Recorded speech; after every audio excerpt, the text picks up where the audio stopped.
Cool. That sounds very professional in an American accent. So first of all, I wanted just to introduce a few people that are on this call, and then what we'll do is we'll do a quick introductions about who you are and which community you represent. And then we'll go into a bit about the role of the flood warden, and then and the mapping out the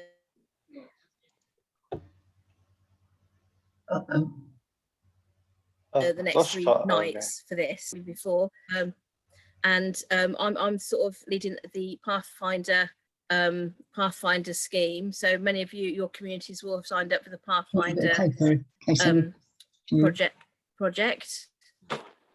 So I'm managing that, and with that we recruit flood wardens. So I've also worked with the emergency planning team, and I've worked there for 35 years in September. So I've been with the emergency planning team for 33 of those years. So community resilience and sort of parish emergency plans are my thing. I also want to introduce Rachel McMahon from the Environment Agency. Do you want to give a few details about yourself, Rach? Yeah, sure. Hi, everybody. I work in the Environment Agency's flood resilience team, and it's that team that creates sort of new flood warning areas and makes changes to thresholds and helps ensure that they're issued during incidents when we think flooding is expected. So that's one half of the team's remit, and the other half of the team's remit is to try and get out and talk to communities. Oh, how lovely it would be to be able to do that in our usual way at the moment, but we can't, unfortunately. So we're just trying to find ways around it as usual. I just wanted to introduce Louisa Clark, who's joined our team recently. I invited her along to join the call tonight, just so that she can get a bit of an idea of what I get up to, basically. So I don't know if you want to just say a quick hello, Louisa, I haven't given Louisa any slides to go through because I thought that'd be a bit mean, but I thought, well, she can see the kind of thing that I try and share with the communities and promote with you as options to try and help reduce flood risk in your communities. So I'll just let you say a quick hi, Louisa. Yeah, hi everyone. Yeah, as Rach said, I've just joined the team, so yeah, looking forward to see what's going to go on. I don't want to switch it off. Cool. Thanks. Great. So thanks, Rach. Can I ask for the whole of these next 3 sessions, if you just put your mics on mute unless you're talking, and then if you've got any questions, just put your hand up, or what we can do is you can comment in the comment box and we'll pick the comments up. So I'm next going to introduce Richard Kopniewski. I'll get your second name wrong. You can do it. Say it in a minute, Richard. So Richard, can you write down everybody's name from this session, so I've got a bit of a list of who's in that.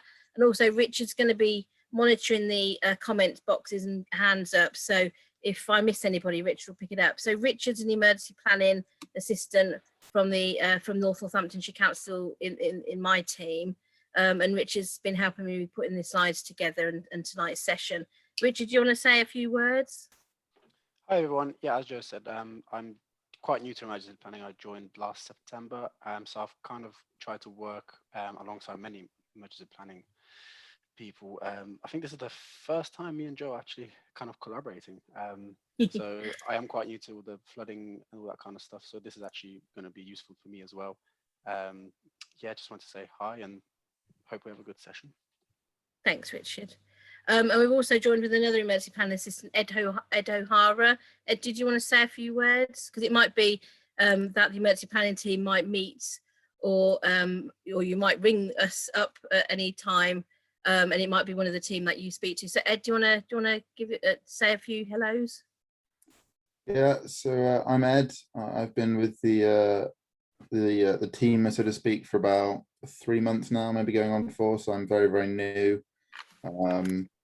Yeah, I came from an army-ish background, but in terms of emergency planning, I'm quite new to the whole thing, really. So I'm enjoying learning all the different parts of it all, and every day is a school day, as we say. So this is my first flood warden session. So I'm quite looking forward to see what we get up to. Real, thanks, Ed. And should we start with some of the community members now then who've signed up? So should we start with I'll work down my my list here. If I go into the participants, we've got a good turnout, and we have right. So from the top, so Kevin Howard. Yes, that's me. Hello, Kevin. Which community are you from? I'm from Kingscliff. I used to be a retained fireman in Corby Oh, for 5 years, so I've had a bit of flood experience. lovely. Yeah, I bet you have. And Kingscliff is the furthest you can find up in the north of the county. So welcome. So what, Kevin? Patricia? Here. Are you Patricia? Which community Here. are you from? Kingscliff. Kingscliff as well. My husband's here too. We're farmers, so we have all the big kit. Right. Yeah. Yeah. I've got someone, Al. Yeah, I'm Anne Thompson, if it's me you're looking at, and I'm from Dean's Hanger, down in the south towards Milton Keynes way. Brilliant. Thanks, Anne. We've got Nikki War. Hi there, that's Pete and Nikki War on the same device here. I'm an ex-Kingscliff Parish Councillor and set up our emergency plan, and along with Pat, Guy, Kevin and Charles and Rob, who unfortunately couldn't make it this evening and hope to make the next next training session. We're all nominated flood wardens as part of our emergency plan. That's lovely. Thanks, Nikki. Thanks both. I've got, is it Alan? I've got someone with A-L, Al. You're on mute. Sorry, no, it's Oh, Alistair. Sorry, Alistair. not Alistair. Hi, yeah. Sorry, I've just. Yeah, I'm Alistair Leith of Huntsman Meadows Parish Council. Recently new to the parish, but with Debbie over there. Just decided to sign on because I'm doing a lot of riding around, monitoring the canals and the Ninas I pass. I thought I could sign up here, maybe put those observations to some better use. So thank you. Definitely. Yeah, that's brilliant. Thank you, Alistair. Got Christine. Now I know Christine's from Warmington because I've known you for a few years now, Christine. Yeah, I've been working with Warmington Parish Council for several years now on the emergency plan and the flood warning and some flood training as well for new councillors, and I'm also a councillor as well now. Cool, thank you, Christine. Debbie. All right. I'm Debbie Hammond. I'm Vice Chair on Huntsman Meadows Parish Council. And my background, I served 22 years in the Royal Air Force. Oh, right. So, yeah, I'm happy to go on as a flood warden, as I'm a dog walker, live right by the pond. Yeah. Obviously, we've got quite a lot of flood playing around us here, so the area. Brilliant, that's great. And I'm finding when we're trying to get people to become flood wardens, if you're going out and about with your dogs, you know, who's the best people to do that, because you're actually looking at seeing what's going on around you. And I know we've had a few the Northamptonshire police volunteers on horseback. We did some training sessions with those a couple of years ago as well, because they're riding around our communities, so they've got a nice bird's eye view as well. Well, not bird's eye view, but quite a tall one. I have got, who else have we got? Arthur Greaves. Yes, I'm Arthur Greaves from Dean's Hanger. Brilliant, welcome. And we've got Chris Coppock. Yeah, I live in the bottom bit of Dean's Hanger. We have a history of flooding here. Narrowly, my interest is that my house narrowly escaped being flooded on December the 23rd. Quite a number of my neighbours did have their houses flooded at that most difficult of times. I do have a bit of a background. I was countryside officer for Milton Keynes Council, and I managed a number of parks in Milton Keynes with flood storage lakes and rivers. And so I've had a bit of sort of professional interest in water and what it does. But my main interest is to see if I can be of any use to my immediate neighbours here in Deanshanger. That's lovely, thank you. And Helen? Hi, yeah, I'm a parish councillor for Cyrisham Parish Council. Right, lovely, that's good. We've got a John. Yeah, John Thomason. I'm flood warden for the village of Flor near Northampton. I've been doing it for about 2 or 3 years now, and as a consequence, they've appointed me to be a parish councillor. We've had quite a few flood problems, and I'm a heating and plumbing engineer by trade, so I'm used to dealing with water. We've had some quite big problems with flooded roads as a result of a new bypass that's being built, and then they've cut through land drains, which has resulted in flooding. We've had burst water mains, and we've had blocked drains. It's been quite fun. Thanks, John. And I think the main thing about tonight is I know we're going to be together for the next 3 Wednesdays altogether. But if it's okay with everybody, I might share your details, because one of the things is that, you know, somebody's issue with perhaps like Flor might be the same one in Warrington. So it'd be good to get like a bit of a community going up with the flood wardens, so you can actually have that network of people that you can call on, as well as, you know, putting that through me. I've also got someone called Gary Moss. Gary Moss. That's me. Yeah. I'm on Moulton Parish Council, just taking an interest in the flood warden's job at the moment. So we'll see how it goes. Thank you. June's not got a mic or video. June, you just emailed, so put in the comment. I'm not too sure which community you're from, June. You can put that in the chat, that would be good. Have I missed anybody out? Christine Keith Turner. We're flood wardens for Stanwick. Oh yeah, Christine, welcome. Penny, where are you from? Christina Keith, did you mean, or Penny? Penny, sorry. Sorry. Or you're on mute.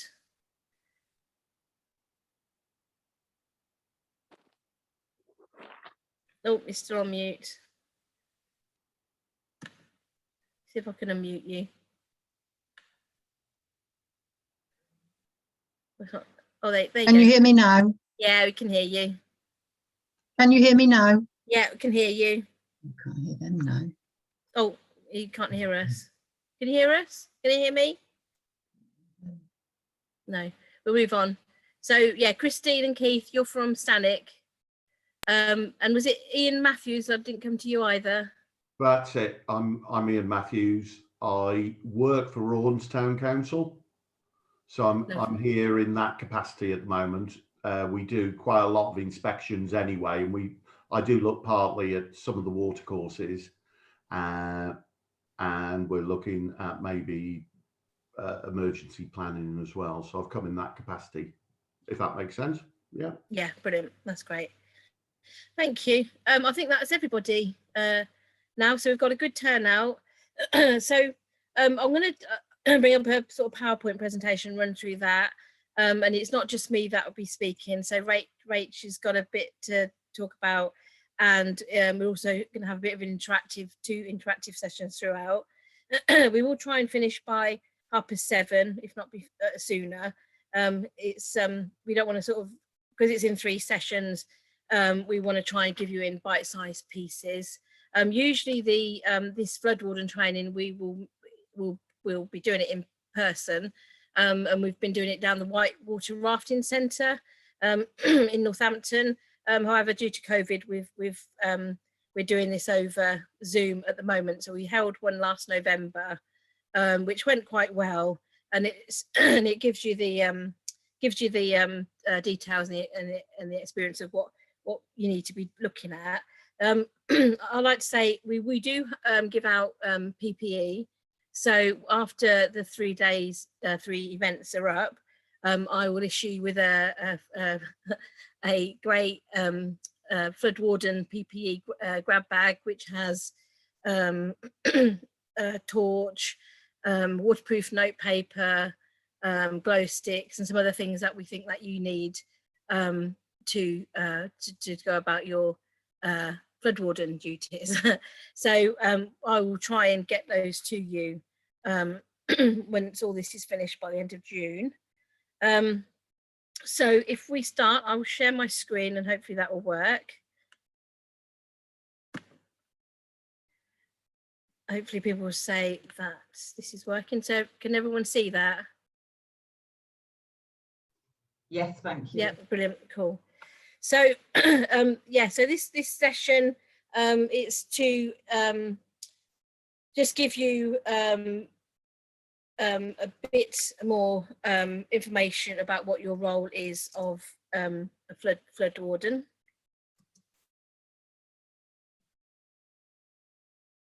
Ooh. So yeah, flood wardens are members of the local community. So you've either volunteered yourself, or the parish council have approached you, or you've seen a leaflet somewhere asking to be flood wardens. So it's to try and get and help and act as volunteers to help their communities become more flood resilient, and the main thing is to be more prepared for flooding. So what we're going to do with the three sessions is I've tried to it's a whole day session that we usually have, and I've tried to do that into 3 sort of manageable chunks. The first one being today, so we're going to be talking about understanding flooding, flood warnings, which Rachel from the Environment Agency will be looking at, and managing flood risk and who is responsible for certain things. So today we'll be talking around that, session 1. Session 2, which is next week, will be understanding preparedness and resilience. And then session 3, we're going to be talking about health, safety, response, and well-being. So more about the dangers of floodwater, and all along I'll be saying do not enter floodwater yourselves. And we have a colleague from Maritime Volunteer Service that will come, who's come in to do a bit on working around water and water awareness. So part 1. So I wanted to go into a bit of an activity now, and I wanted to look at what you know from what your role is at the moment. So Rich and I have got to come up with this activity, and it should link to, hopefully can you see a whiteboard now on your screens? No, we can't. No. Okay, I might need to change my screen that I'm sharing. Hold on.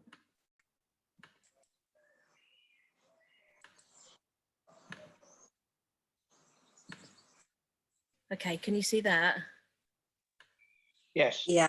Yes, we can. Yes. Yes, can. Okay, so for the first the first one, so I want people to shout out, and Rich is going to be furiously writing, putting sticky notes on the board. And at the end of these sessions, I'm going to share these with you. So I want to, before I sort of explain what the flood warden role is, I want you to say to me what you think the role is and what your role is in the community. You can either shout out or comment, and Richard will pick them up. Providing early warning. Early warning, yeah. Communication. Communication. I might be able to type on here as well. Will I be able to type on here as well, Richard? Yeah. Okay. Throw some more at us. What else do you think you? Identifying potential hazards of, flooding hazards, seeing risks before they happen. Yeah. Monitoring drains in the street. Yeah. Identifying vulnerable people. Monitoring known flooding areas in the village. Monitoring flooding areas. Keeping an eyeball on the level of the Nene, and in our case, the Grand Union Canal. Yeah. Registering for notification of alerts from the Environmental Agency in the Met Office. Brilliant. Yeah, I'm sure Rachel will like that one. was Weather, that you weather saying that, Rachel? alerts. Yeah. Yeah, knowing what the weather's going to do. I've got one. I would say reassurance, because people want to know that somebody knows what's going on and somebody is looking out for the things. So when you get burst water, just reassurance that somebody's looking out for the village. Yeah. Also knowing where your vulnerable residents are, as if they're in the flood zone, and have volunteers ready to help possible evacuation. Yeah. Since flood responsibilities seem to be divided among so many different agencies, including private landowners, knowing who to talk to and whose heads to bang together to try to get yeah, brilliant. things sorted out before they happen. Yeah, that's good. And we'll be talking a bit about that later, because it's yeah, complicated business about who owns what bit. Making sure you have flood equipment available. Yeah, so a flood store. Using the emergency plan. Yeah, brilliant, like that. Was that you, Christine? Ensuring that the parish council, which monitors planning applications, pays sufficient attention to flood control aspects when development is mooted. Yeah, that doesn't happen though, does it? I'd argue that's more to do with the local environmental agency. I mean, we've just had a planning application to consider along those lines. Oh, I'm aware of that, but at a local level, parishes can respond and should be listened to. Yeah, if there's a concern. We'll put that on there.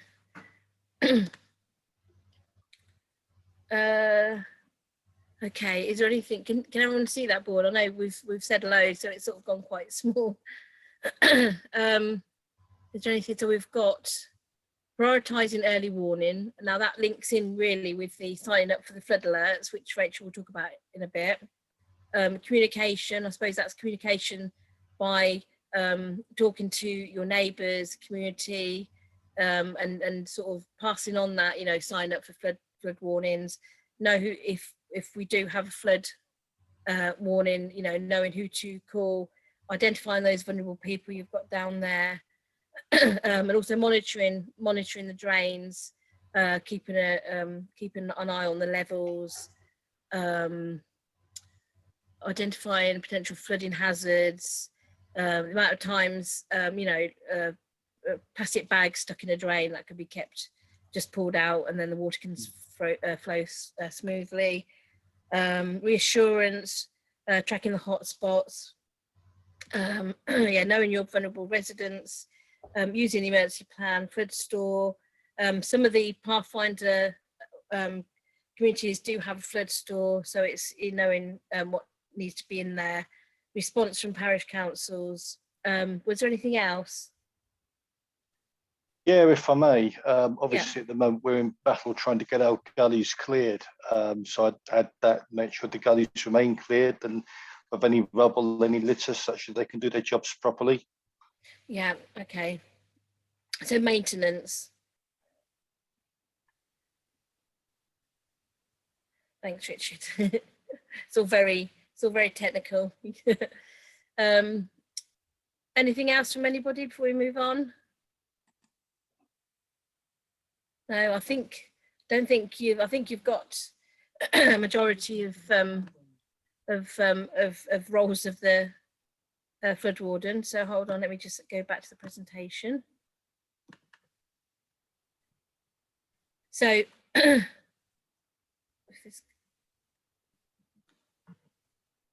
there we go. So what we've got and what I will send around is we do have a flood warden handbook. So most of the information that we're talking over the next 3 sessions is all from the flood warden handbook.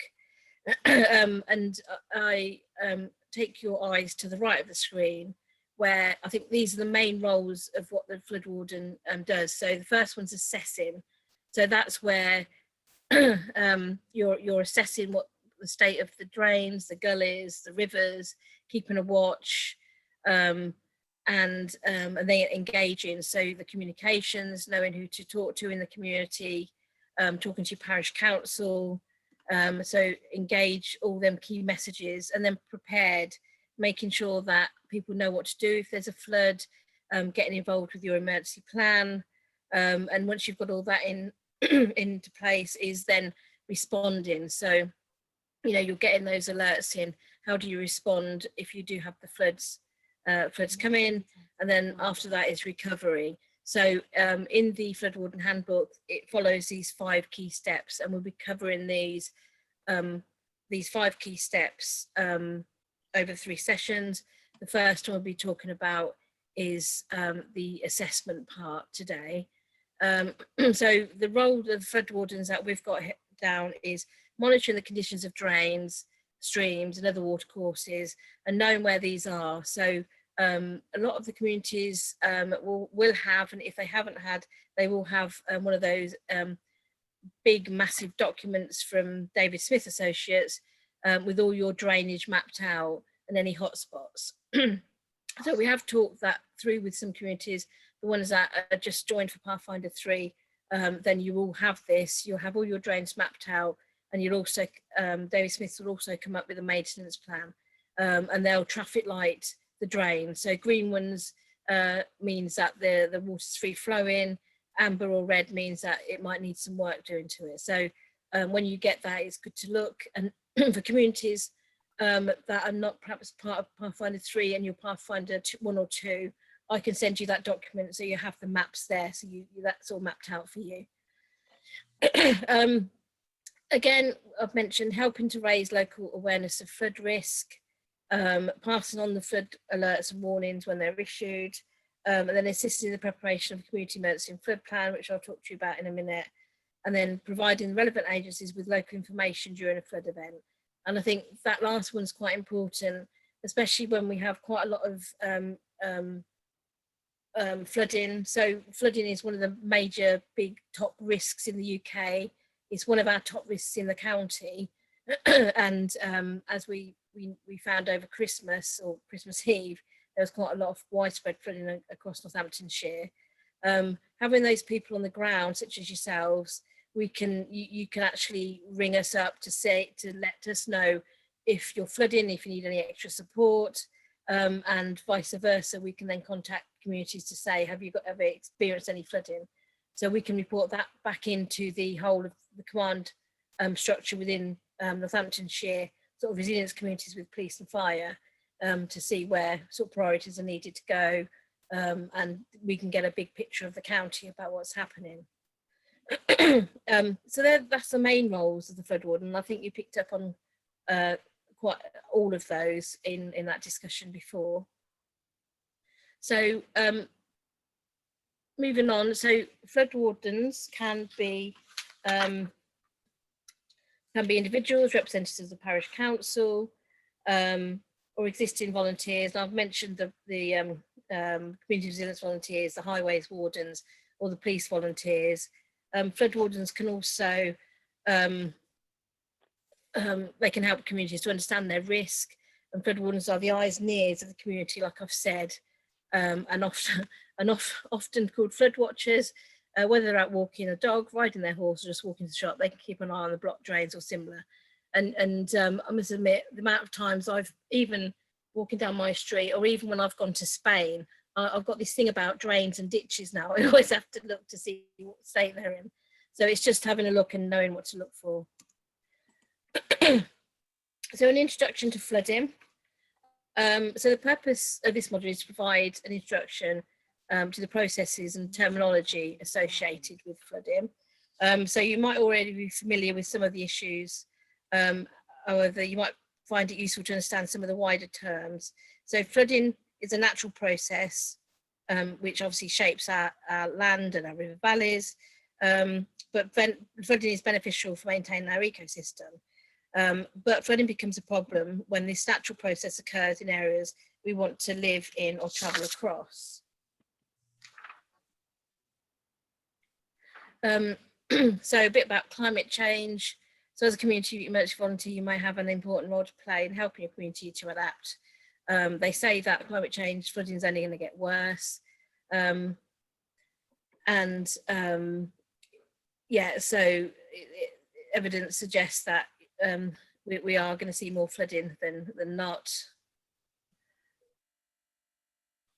So this is obviously the water cycle, and it probably Ed's. I think Ed's done a I thought Ed had done a geography degree. How the rain, where you get the rain from. So obviously you get evaporation from the sun, and it goes up into the sky, and it comes down as rain. But you also get the water coming up through the soil as well. So sources of flooding, and obviously floods can happen anywhere at any time, but the most common parts of flooding is surface water. Sorry, I'm just trying to find where I am with my notes. So surface water is the main source of flooding. It happens when rainwater flows over ponds and the surface of the ground, and it does not soak in. So where we've had, and this should be a video, but it's not, doesn't seem to be playing. So where we've had a spate of dry weather, the rain can't sort of go anywhere, so it just lays on the surface. Or if we've had lots of rain and the ground's already saturated, it won't go anywhere. So it usually happens during heavy rainfall, and it's made worse by blocked ditches, drains, very dry soils after a period of drought, and compacted or waterlogged soil.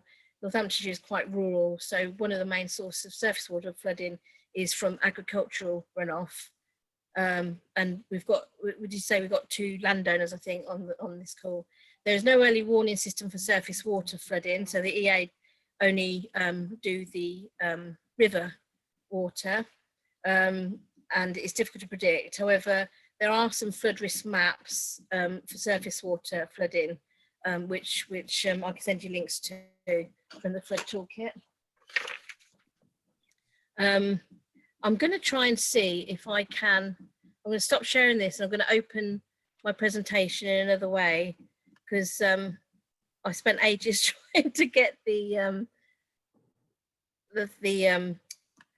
old video to work, and it doesn't seem to be doing it. So bear with me a minute.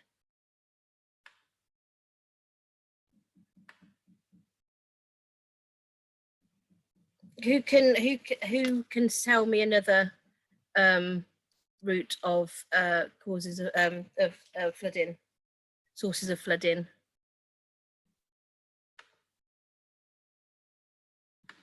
We've had burst water mains. We've got 15-inch water mains pass through the village, and we've done 2 bursts in the last month, resulting in water being shut off for a day. All right, yeah. And that's flooded fields, and it flooded. One broke on the railway bridge and caused problems.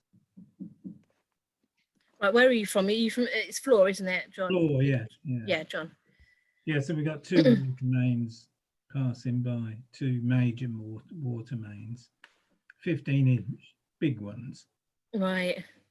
Yeah. Right, I'm there. I'm just about to share my screen again. There we go. So hopefully you can see. Can you see the big screen? And can you see my video?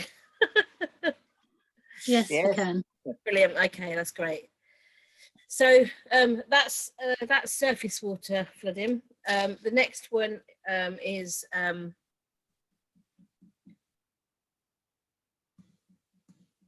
the river flooding. So this is the one that Rachel will talk to you about a bit more.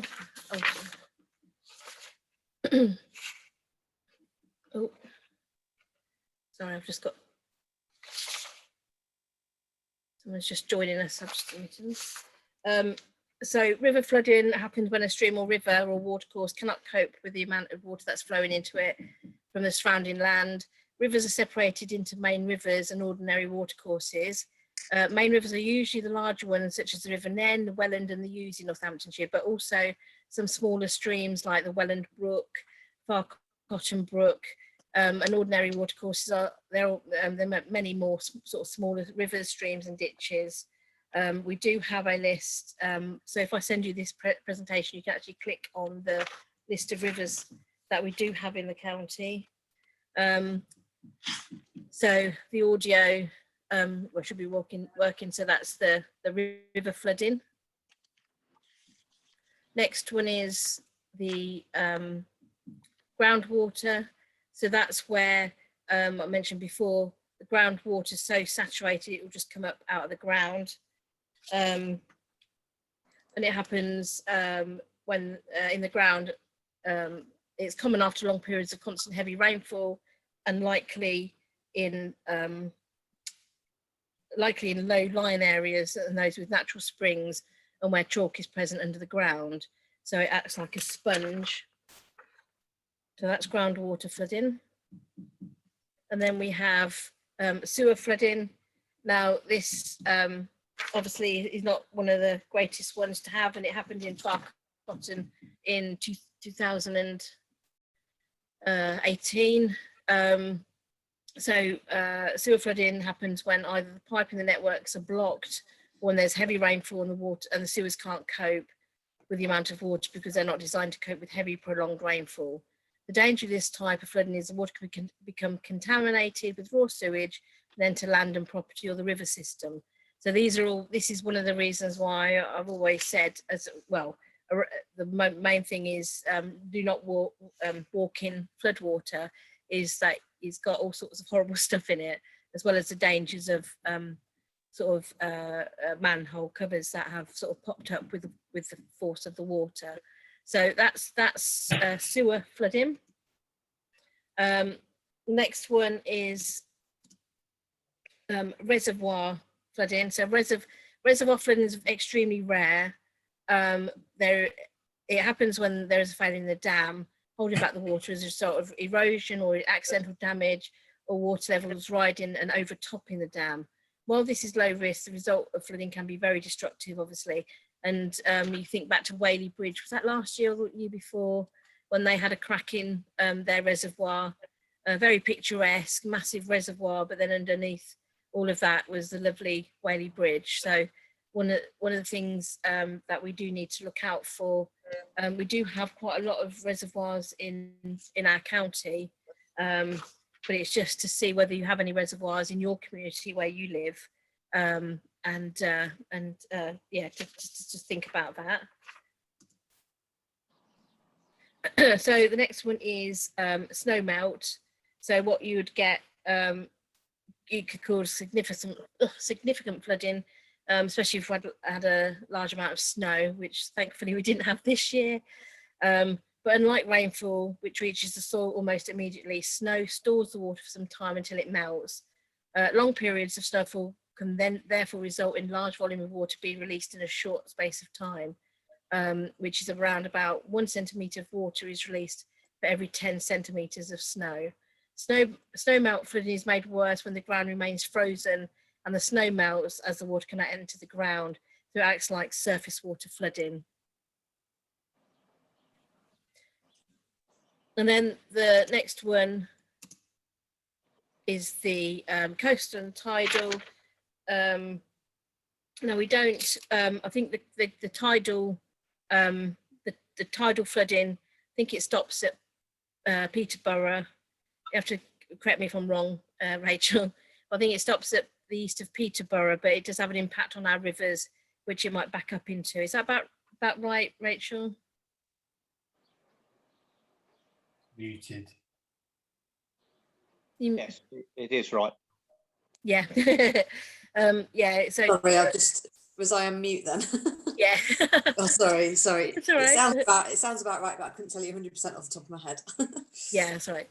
Yeah, so yeah, we've seen the sort of some of the tidal surges at the coast, if you can imagine that, going over, and but to think it reaches us at Peterborough, it's still quite close, and it's still quite a long way inland. So yeah, coastal and tidal, we've got to consider it, but it doesn't really affect us unless you're living, I suppose, that side of the county near Peterborough.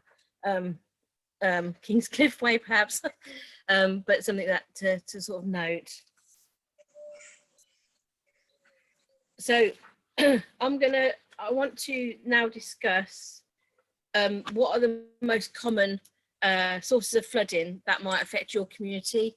Have a think, and it might be that you live near a river, it might be that you've suffered groundwater flooding. I was going to send you off into groups, but I'm not going to do that now. But if we can go into that, we're going tomorrow again, and then we can shout it out. But try and consider what flooding in your community is most risk from, and what actions might you need to add to your community emergency plan. Our main problems is the council not cleaning drains or the culverts out.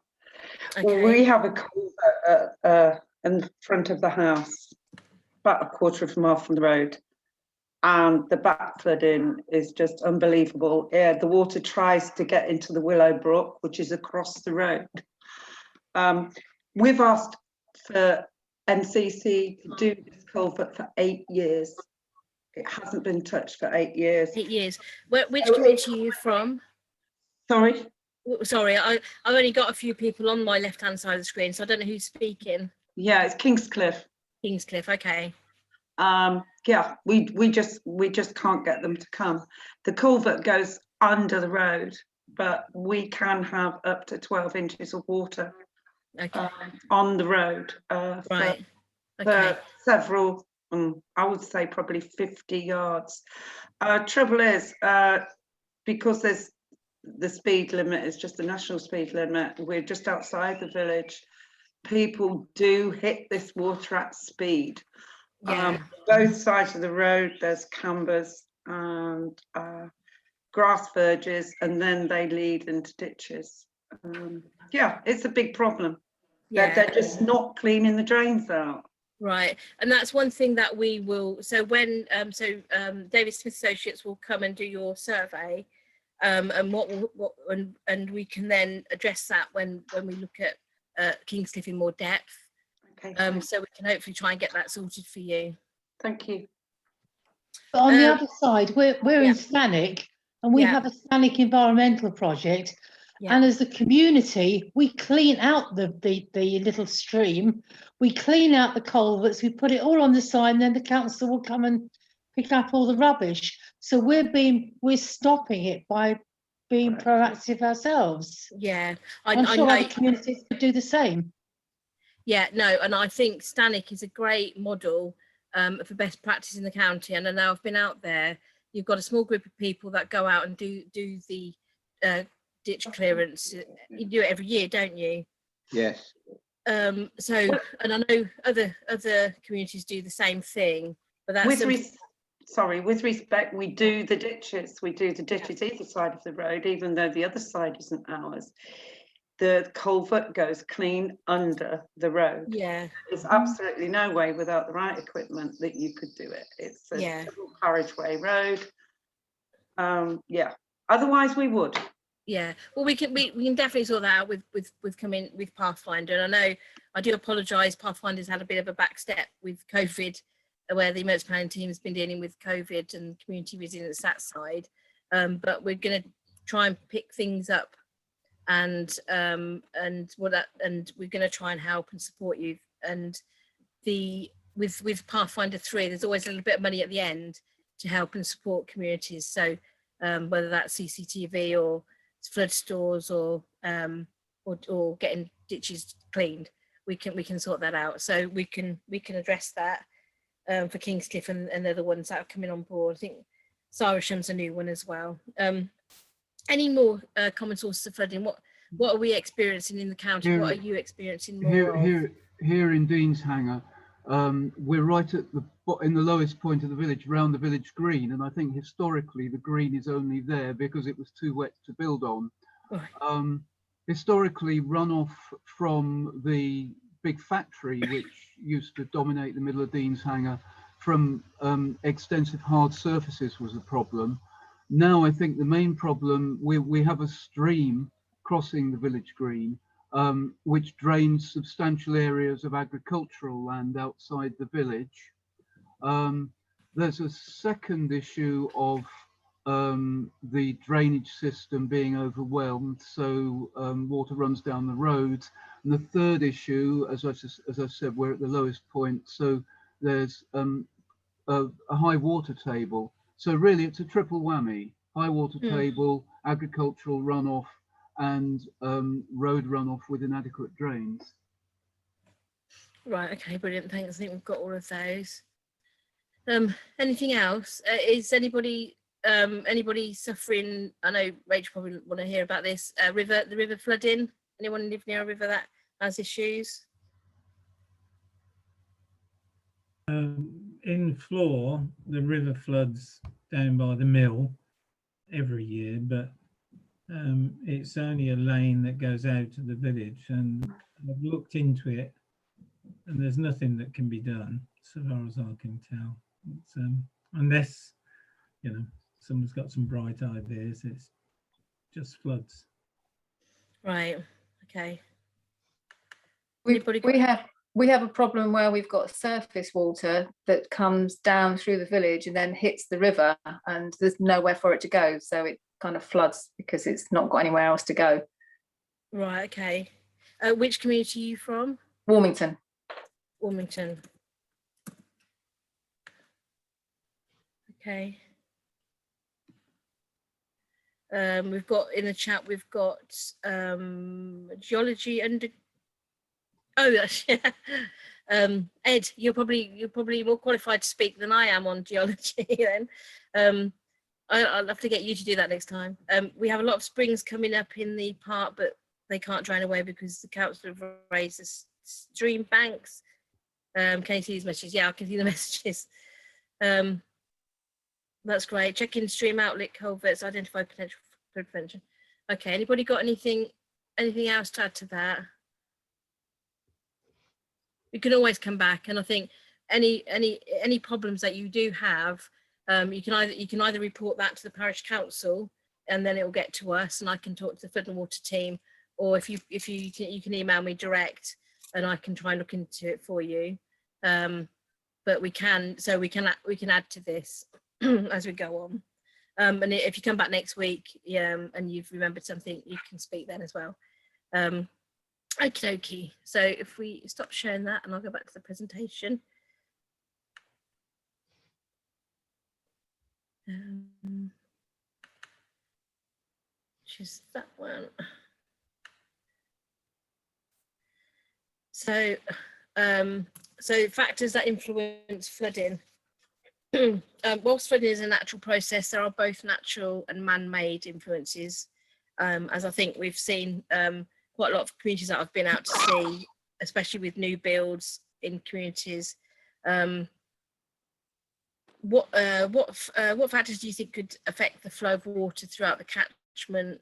Obviously, there's the ability of the catchment to absorb the water, the change in agricultural practices, like we've said, and I know throughout when I've been speaking to landowners to actually stop the flow from the fields going into a village by just ploughing across so it doesn't go down, by planting trees, and we see quite a lot of farmers removing hedges. The hedges and trees will then minimise the flow down into the villages, so trying to sort of change that. Obviously blockages, that's a big thing that will influence flooding, and then tide locking, which probably doesn't really relevant to us, but where the rising tide keeps the river water from escaping, well, which it would do, so the water's not going to go anywhere, that we find in quite a lot of rain. So I think the next one, is you, Rachel. So did you want to speak on your few slides now? Yeah, that's great. Yeah, thanks Jo. Rachel. So I've just got a few slides of 6 things or suggestions, tips or activities that you could do.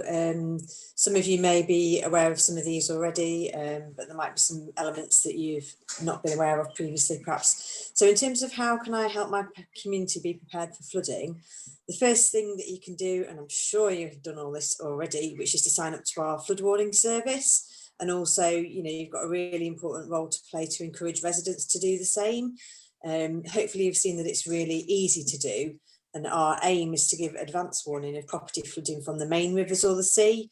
And as Jo was saying, it's not surface water, unfortunately. Although there is talk at some point in the future of maybe being able to develop a warning service for surface water. But I think it's very difficult because it's very hard to predict where that water will go.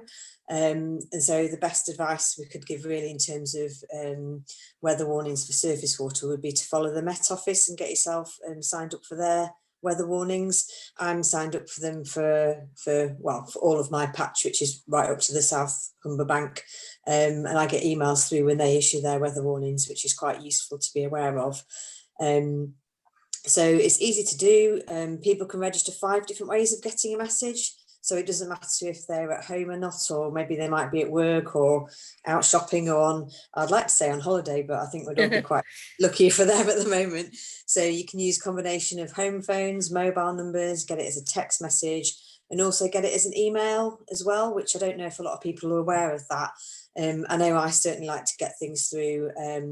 We had the flood warning and the severe flood warning go out for the river near me over the Christmas period. I live on one side of the road and then the river's on the other side, so fortunately I'm in a slightly raised up position as well, but I like to be able to read and digest things to take it in a bit more than just getting it as a text message. So as flood wardens or emergency volunteers, you'd be encouraged to sign up to the flood warnings and also perhaps the flood alerts as well to help with your local emergency plans.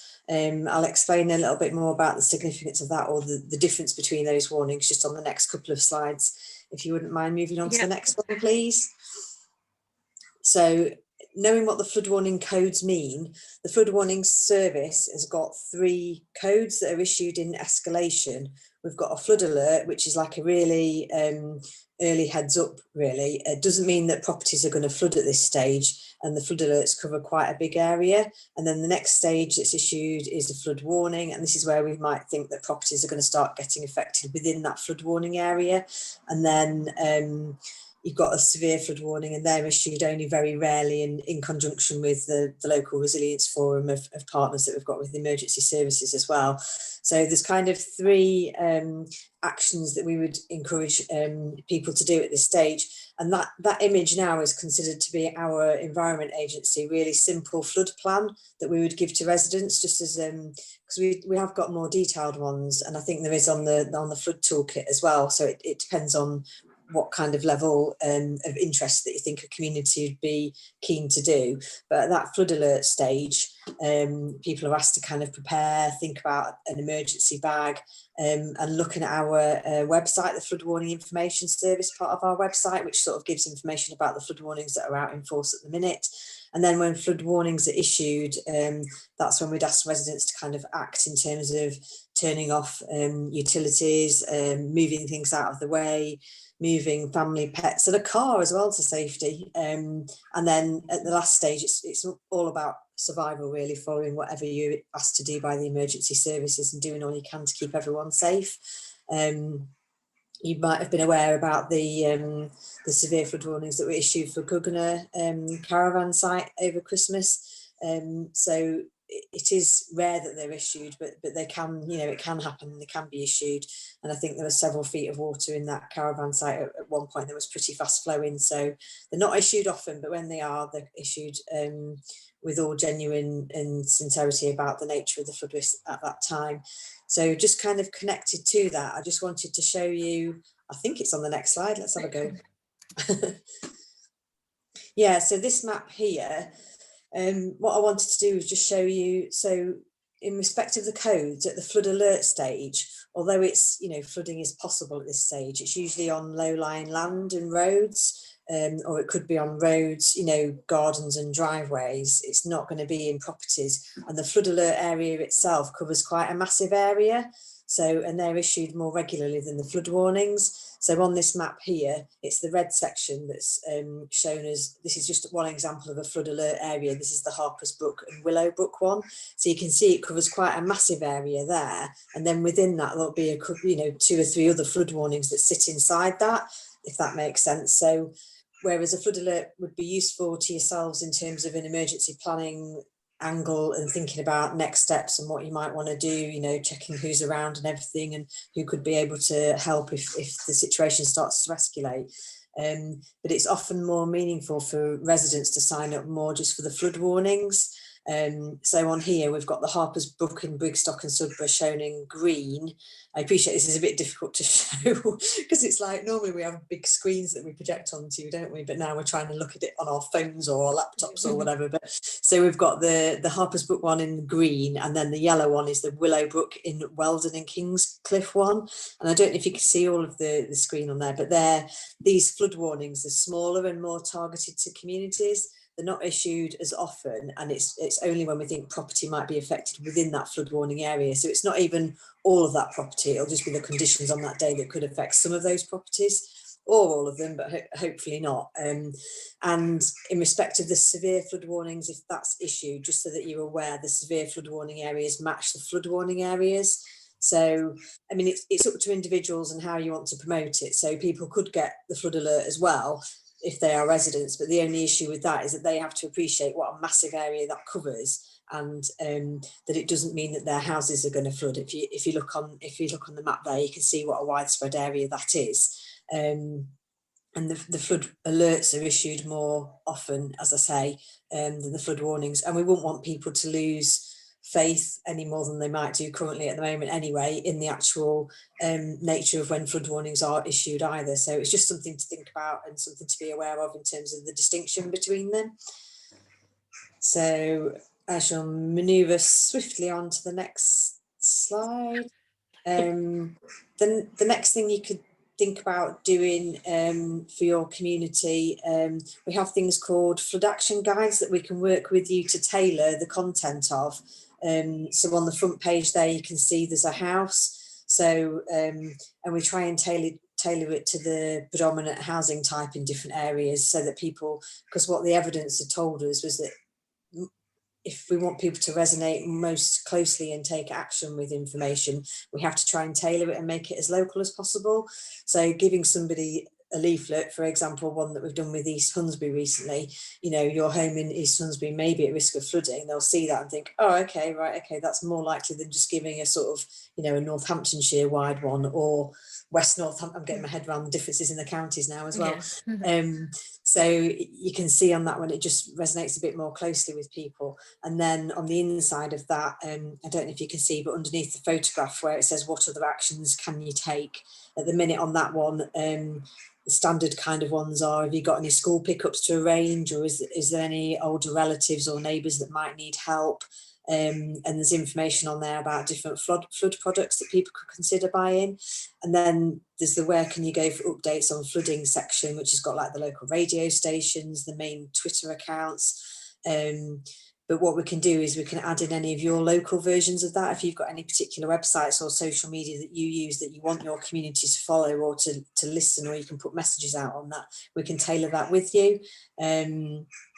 So that's just something to think about, and, you know, get in touch with me, perhaps do that via Joe, because I don't think people will have my email address, will they? I don't mind either way, but if there are any additional requests for that, then that's brilliant.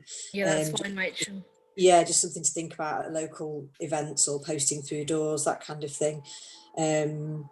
So I think that was all I was going to say on that one. If you want to move me on to the next. Yeah. Don't like pushing the button too much, else it will flick over too many times. What's going on? Sometimes it can be a bit slow, can't it? You're doing very well with all this, by the way, Joe. So another thing that you can do, just another couple of examples of this really, you can raise awareness of flood risk in local publications that you've got or online. And again, just a couple of recent examples of where we've worked with Wootton and also East Hunsbury. Again, they've sort of tweeted some information out, and they've also used some information that we've given them for an article in their local community magazine. So that's always quite helpful for people to see or to raise awareness in the community. And the other thing, which I don't think we've made as much of as what we could do really, but there is something on that web link at the bottom there, which means that you can make your own widget based on your the area that you live, and a widget, in case, I don't know, this is a bit of a new one to me, but on the front of our website, we've got what's called a widget across the top, which shows all of the flood warnings that are out at the minute. And when I looked at this the other day, there wasn't any, but you can see, so if there was any out in your community, you can tailor it and it'll show the ones that are out so residents can click on it straight away. So it's just quite a useful thing. And sometimes partners use that on their website as well. So it just helps to create that. It takes you through the steps of how to do it, doesn't it? Yeah, we've got it on the flood toolkit. We've got the widget on the flood toolkit. Yeah. Although so I just, thought a widget was something they found at the bottom of a Guinness. Can of Guinness. yeah, exactly. That's what it makes me think of. So Yeah. that one, I think it breaks it down by local authority area, but whether it's caught up with the changes to the boundaries and stuff at the minute, I'm not quite sure. But again, that's just something you can think about to localize it for your community, so they get to sort of understand and see that that there is a risk in the area, and they can have a look and see if anything's out at the moment. So that's just another idea. Want to move on to the next one, Jo? Yeah, okay. Oh, this one is the emergency bag that I think we've both mentioned previously, and this is just it might sound a bit strange preparing an emergency bag now when there's glorious sunshine still in sunny Lincoln at the moment, but why would you wait until there was more of an emergency situation to start thinking of putting things together in a bag in case you need to leave your home for whatever reason? So whatever the emergency, it's things like having like for me it'd be a spare pair of glasses or two, insurance documents, passports, or copies of things that could get destroyed potentially or lost if there was a flood or any other kind of emergency that could impact on your home. And also at the minute, of course, it's not on my little diagram because it was done before COVID, but there's things like hand sanitizer and face coverings, just putting things like that together in a little bag, leave it under the stairs or in your cupboard where your coats are or whatever, but at least you've maybe got stuff to hand just in case. So that was the emergency bag angle I was just going to take you through, because I think it is important, isn't it, with this new COVID world that we're in, we all need to adjust our lives accordingly, don't we? Unfortunately, but it feels like we've hopefully maybe turned a bit of a corner. So, and then the final thing I was just going to mention, and which has been referenced before as well, about monitoring water courses. Anything that is concerning you, blockages, rivers that seem to be rising more quickly than you did expect, that's out of the ordinary. We have got like a 24/7 instant hotline number, which is that one there, a free phone one. And also you can monitor your local river levels online on our website as well through that. The Flood Warning Information Service is quite a key portal, if you like, a starting point to get a lot of information that might be useful to you. And I just did a screenshot. Yes, what day is it? Well, Monday I did it. I did a screenshot just as an example to show you that if you went to monitor the river levels online for Harper's Brook at Brigstock, that's what it looked like at that time on a Monday. It shows you the sort of, when it's more peacetime, as we call it. I don't know why we say peacetime, but we're not at war, are we, as such? But when it's not in an incident, it's obviously quite low, and it shows on there when the water reaches a certain height, and that's the point at which when we'd start to think about issuing any warnings or alerts.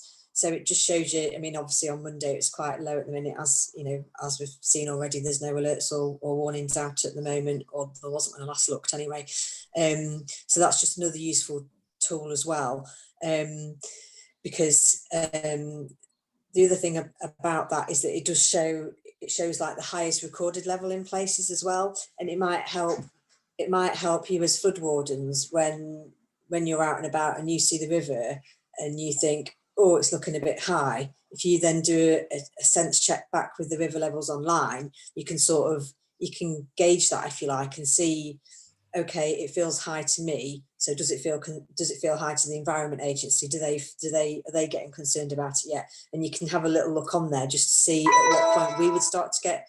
Oh, my screen's gone to sleep. Sorry if that's made a loud noise. Hopefully you've not all gone to sleep. That would be bad. So that just helps you to sort of resonate where it starts to cause us concern and we start to think about issuing warnings. So they were the main things I was going to cover, I think. I don't think I've missed anything from that, but it's just the fact that you can look at it online. But we'd always welcome if there is anything of concern where you're thinking, so on the Harper's Book one, if it is still showing at a low level, but for some reason it's looking really, really high to you and you're a bit concerned by it, and you're familiar with it enough to know that it is a concern for you, do let us know, because it might be that there's some sort of blockage somewhere upstream that we're just not aware of, which is skewing the data that we get. So these the river levels are polled, I think the word is. They're polled once a day during normal times when there's no incidents, but we can poll them more often than that, and we can poll them every 15 minutes, I think it is, during any instance, so we can get quite a real lifetime information back to our incident room. And I think there's a separate project ongoing as well nationally to help us be able to do this more often and more regularly. So that'll be quite good going forward as well. But I think that was all I was going to say, unless anybody's got any questions at all. Rachel. Yeah, has anybody got any questions for Rachel? Yeah, it is my last slide, isn't it? I think it is. Yeah. Yeah. Yeah. Can I ask Rachel? Sam Thompson from Dean Sanger. So is every area covered by the flood alert and flood warning system, or is it just where there's rivers? So through Dean's Hanger we have a brook, and when we had the flooding with 23 houses flooding, we rang up the EA, but they said it wasn't, after chasing, they said no, nothing to do with us, you've got to go to the county. But we've also then got people who've signed up for flood alerts. So I'm really confused about, are brooks covered, aren't brooks covered?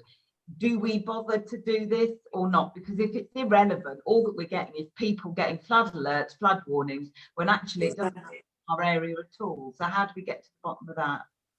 Well, I'll just see if I can do a bit of a quick check in the background. Dean's Hanger, to me, we met with Northants after Christmas with all the flooding, and we went through the different priority locations that we'd both got at that time.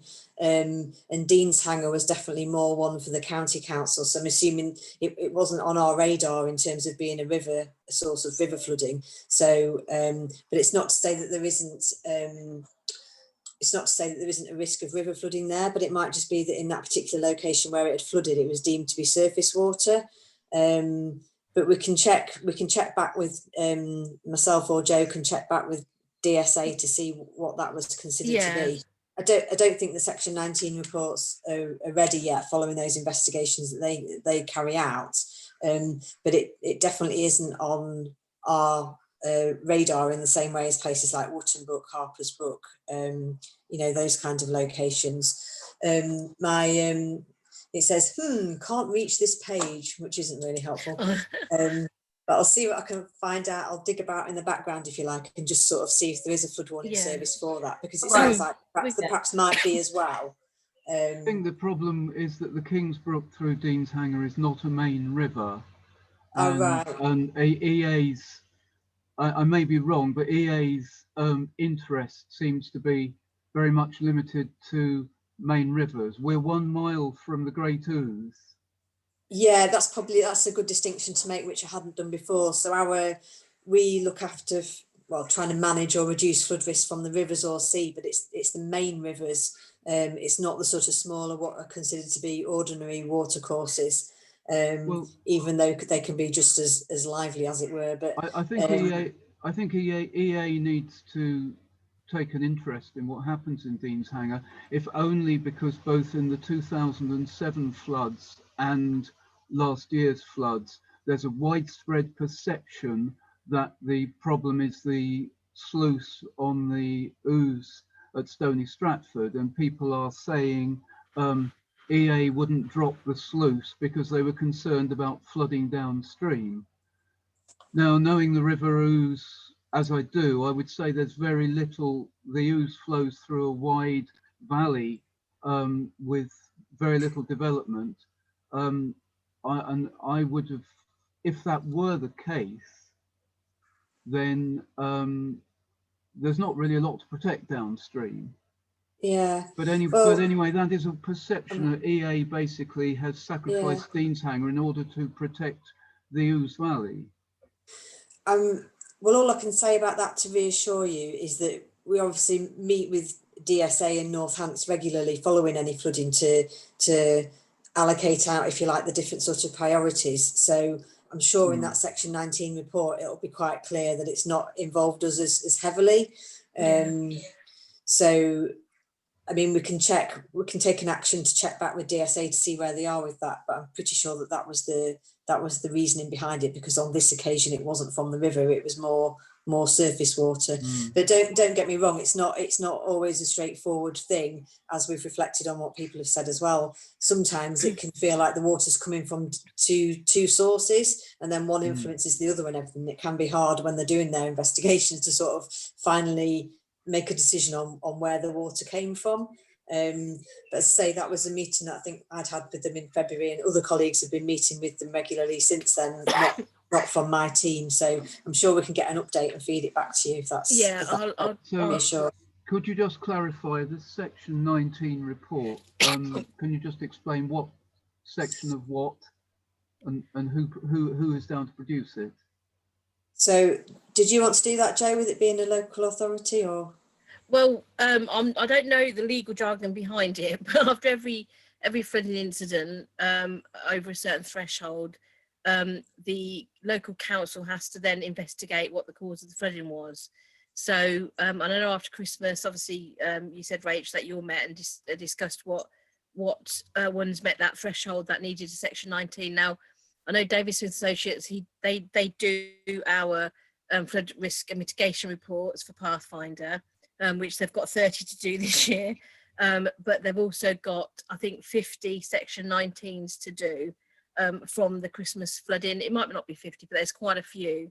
And I know they were getting on and doing those. So what I can do is I can talk to the Flood and Water team and see where they're at with that, and then we can actually bring that to community, and then we can actually read through it together to see what the cause was, if that's okay with you.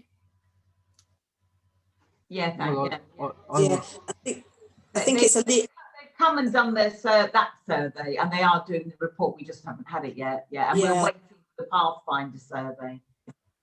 Yeah, I think but the question really was: should everybody, wherever they are, sign up for the alert and warning, even if they're not from the river? Because then they just get alerts and warnings, even if it's not for their area, or so when they enter their postcode into the system, it will bring up any flood warnings that are relevant to their home for the river or the sea.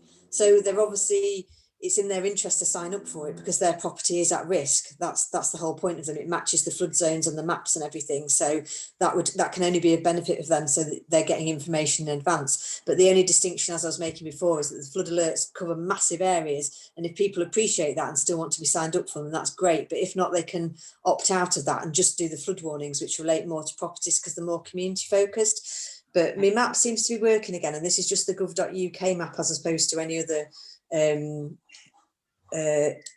EA maps, but the Dean's Hanger itself looks to be quite a low risk going through Dean's Hanger from, I assume it's the river that you were talking about before.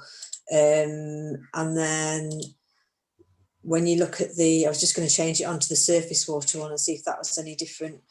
There looks to be more areas covered by surface water, definitely, compared to the river. So I would think there's going to be, I mean, if you wanted to give me a postcode, I could check a particular address as an example if you wanted, but to give you the name of the flood warning area, if that would be useful. But so Rivers and Sea definitely looks less in terms of maps, and it's quite a narrow one, just either side of the, I don't know if it's going to tell me the river. Brookway, or is that the road? Kingsbrook. Brookway is a road. Yeah, it's whatever's going down there past near the allotments and the play space. That river there, that's the one where there's a flood risk. So I would think that's the Kingsbrook. Oh, that's the Kingsbrook. Yeah. So there is, but it's not a massive one. It doesn't spread past many properties, to be honest. It's more looks to be like it'll be in gardens rather than properties. Well, it managed to flood. It managed to flood 23 properties. So yeah. That must have been considered not to be the cause of it. Maybe it was more of a surface water thing. But as I say, let us just get an update for you and then come back to you with whatever the latest is on it. Is that all right? Yeah, I'll try and find that. I'll try and find that out for you, Anne. Okay, cool. Any more questions for Rachel? All I would say is that rather than having to respond to people having to bail out of their houses, what we really need is a strategic approach to alleviating flood risk, and that's the other side of this coin. And I would hope that EA and councils and government, of course, are doing what they can to prevent floods rather than just expect us to respond when they happen. No, I quite agree. And just to reassure you on that front, and that's how the Section 19 investigations have come about, really. So the Flood and Water Management Act of 2010, that required all of the risk management authorities, all the drainage boards, ourselves, local authorities, required us to work together to manage flood risk jointly. So that takes place. It's steered more at the top by like the regional flood and coastal committees that we've got. So they match our EA boundaries, and they are made up of elected members and also experts in different fields, if you like. So there might be somebody from Anglian Water on there, just as somebody, from that aspect. So it's all of those people sitting together around a table, and they help to sort of set the priorities for different areas. So I think it is far more joined up than I would imagine it probably was 10 or 15 years ago. So I'm sure, Joe, you'd probably agree with that. Been working definitely there, with the flood and water team. Yeah, they're fantastic. Yeah, because that's, as I remember, because I was at the county council in Lincolnshire at the time when that was starting to be set up, and it was very much like spearheaded through the sort of highways teams that sort of morphed into more of a water management team as well. So that's how that kind of, and they ended up getting different specialisms, if you like, as well. I don't know if that's how it was in Northamptonshire, but that's how it kind of seemed to go from our area. But it's all really fascinating, and it always interests me on all the different nuances that are out there. But just please be reassured that partners are working together far more closely than they ever were, despite our continued cuts in resources. Yeah, that's good. Yeah. Sorry, didn't hear that.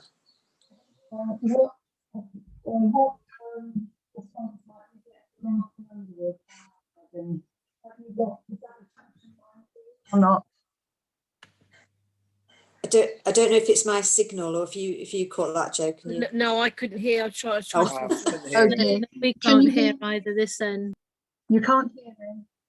I can hear you, but it's very, very breaking up. Can you just repeat it? And I'll try and listen very carefully. I wonder what section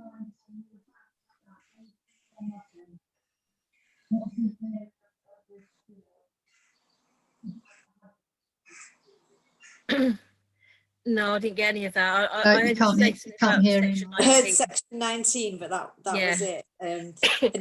That cover the section 19s do cover all sources of flooding as well, but just to mention, not just rivers or surface water. It is all, We have a brook here. Oh, go on. We have a brook here that comes. It's a very short way from the fields, where the flooding starts as surface water. And I'm wondering what you have on your records as to how severe this flooding is termed. Where are you again, Penny? Sorry? Where are you again, Penny? Grafton Underwood. Grafton Underwood. Yes. Well, you have had a flood risk mitigation report. So Penny, what I can do, I can email that to you, so you'll have all your maps. Thank you. And that's very detailed. So yeah, so you'll have all of that. Thank you. Same with all Pathfinder 1 and Pathfinder 2 communities. If you're part of that, they're all online. I think I need to put some more on, but the majority of them are all online, so you can access them. But because it's quite big on the flood toolkit. Right. I'll send you the link, because I don't think I'll be able to email it because the maps are huge. Right. But you can go on the internet and then download it to your PC. Okay. So I'll let you have them. Yeah, cool. I'll do that. Just mention one thing. Yes, good. There's something that hasn't been mentioned is canals. We've got the Grand Union Canal also passes by, and every so many miles along canals they have overflows. Those overflows can add substantial amounts of water to the river where they flow into, which does affect our village and the flooding. And that's another authority, the Canal Authority. Yeah. That's another source of excess water. Definitely. And and we work with them in partnership as well. You know, where appropriate and where they exist as well. So it's very complex, isn't it? I suppose flooding mechanisms. Yeah, it is.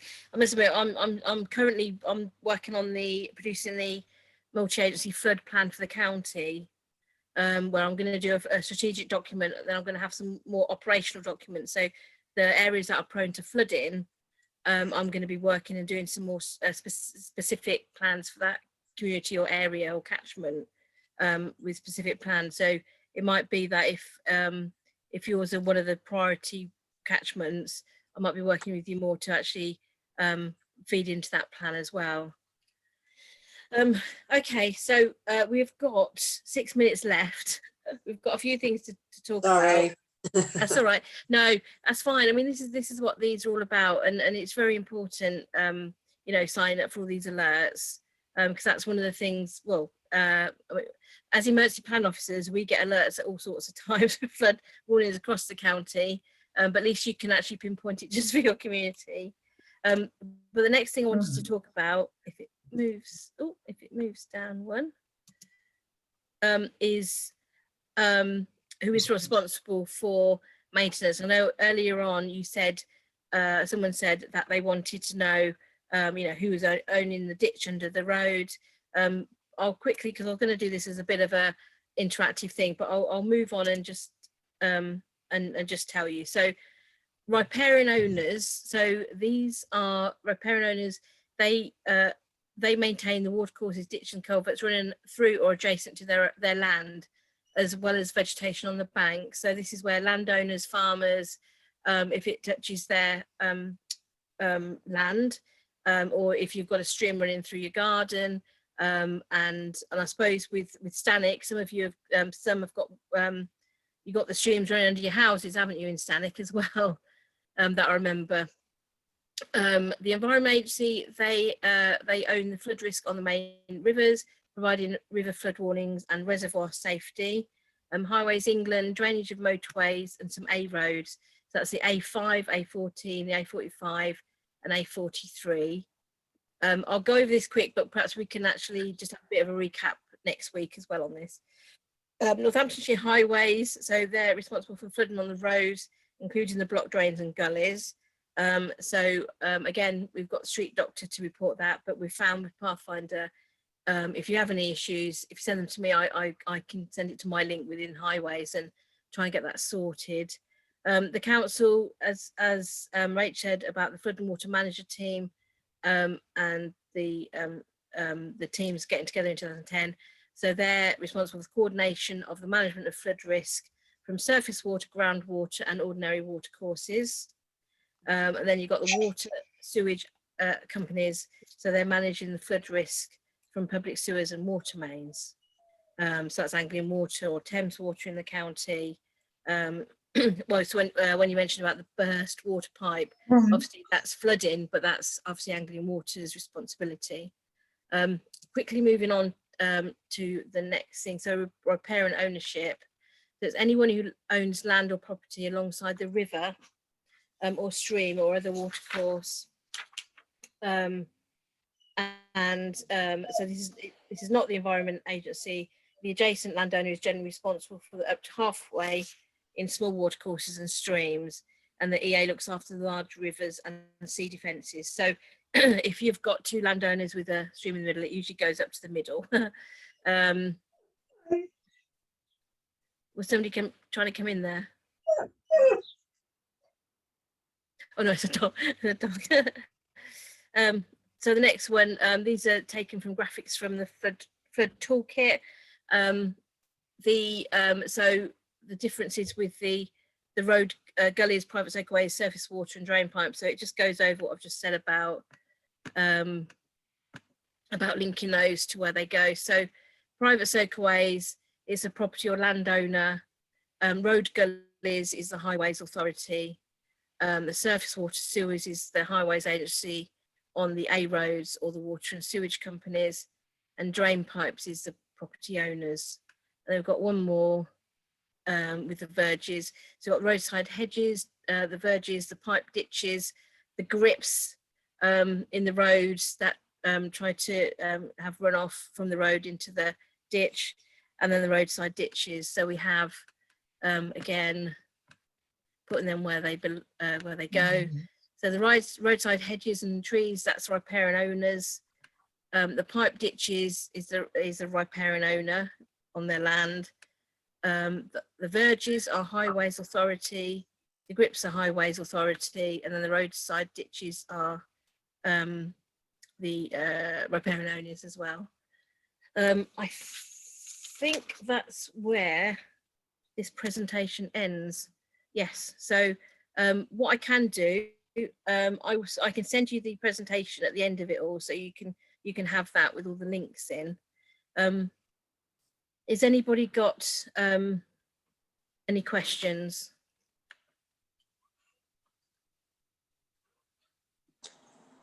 Or even if there's something at a later date or whatever, you know, yeah, if you've got questions to me, or you know, do let me know if you need any material and we can work with you on that, or if you've got any questions that pop into your mind afterwards. Brilliant. June's got a hand up. Are you able to hear me now? Yeah, Penny, I can hear you. Yes, yeah. I'm Penny Seven again from Grafton. With the brook running through the centre of our village, we are finding that there is nobody owning one side of it, which is the far side, not the road side. Well, we don't know about the road side, but what happens about the riparian rights there when it's actually not registered to anybody? It will always belong to somebody. Yeah, I'm pretty sure it would always belong to somebody. Yeah, it will belong to someone, whether it's a local farmer, landowner. They haven't registered it. It isn't registered. So that's a big problem we have here at the moment. If you can let us know the location, I can look into that for you as well, if that helps. Thank you. We'll try and find that. Okay. June said, what does it mean to be a riparian owner? That just means that if you've got a property or a farm and you've got ditches or gullies on it, or whether you've own a lovely home with the river, it won't be a river at the bottom, or a stream at the bottom, it's your responsibility to clean that bit of stream. Now I know I've worked with some communities that some householders clean their stream, they clean it out of everything, but of course if the next door neighbour doesn't do the same, it's just going to back up. That's where I'm going back to Stanwick, is that Stanwick, everybody goes in and cleans out, so it runs straight through Stanwick, and it's fantastic. So again, it's but it means that the riparian owner means that you own that bit of stream. Yeah, it's probably worth saying also, well, the riparian ownership thing, I think is kind of like a specific legal term as well, isn't it? So it's very specific about what you can and can't do. So things like chucking garden waste in it, perhaps not, and throwing things in it, perhaps not, and also creating your own flood defences from it is something that you might need to get permission from us to do. You can't just start building your own flood defence wall up, because that could then impact on flooding further downstream. So there's things like that to think about, and we've heard that some places following the winter flooding have started to do that, which you know, is something that people may not be able to do. And I was also just going to add that although whoever owns or lives next to that watercourse, if it is a main river, we've still got permissive powers, if you like, to manage it from a flood risk angle. So we have got the permission to go onto the land and to do that in certain places, so that we can help manage flood risk ourselves as well. So it might just be worth mentioning about that through our maintenance activities, you know, grass cutting, weed cutting, that kind of thing. Yeah, thanks, Rachel. June's also said, is there any environment agency leaflets or such we can give to the local parish council to have in their office? So that's the one. Yeah. If you pass my details on, or I'll contact you, whichever way round, so that we can do like a flood action guide with you. Is that we can do that with you, no problems? Yeah. June, send me an email and we'll sort that out for you. So I think the other thing for next Wednesday is, we mentioned a lot about the community emergency and flood plan. I'll be talking about that in more depth, about how we can, what they are and what you can do to get involved with that, and about engagement and sort of resilience in the community. So that will be next week. So just to summarise tonight, so flooding is affected by a few factors that we went through. Sign up for the EA's flood warning service. The flood volunteers are our eyes and ears for all the agencies, the resilience agencies within the county. So you guys are, you know, doing fantastic work by just going and monitoring and reporting that back to us. So and I think, I mean, we've got over 120 flood wardens in the county and rising. So once I've got all your names down on our list, we've probably got more than that. So I think even Rachel will probably say it's quite one of the largest flood warden cohorts in the country. Hopefully, is that Rachel? Yeah, definitely. Yeah, but we can always do with more. Yeah, there's never enough. No. So, and then the things on the side is avoid walking through floodwater, and I will always say that in every single session. We're not putting you at harm. We don't want you to go and walk out in flood waters. It's all about preparing and being our eyes and ears. Do not place yourself at risk. Do not attempt to operate or repair flood defence structures or equipment. I know that's a fact, but yeah, don't put yourself at risk. So has anybody got anything else before we call it a close? And we've only overrun by 5 minutes, which is quite a good thing. Any more questions?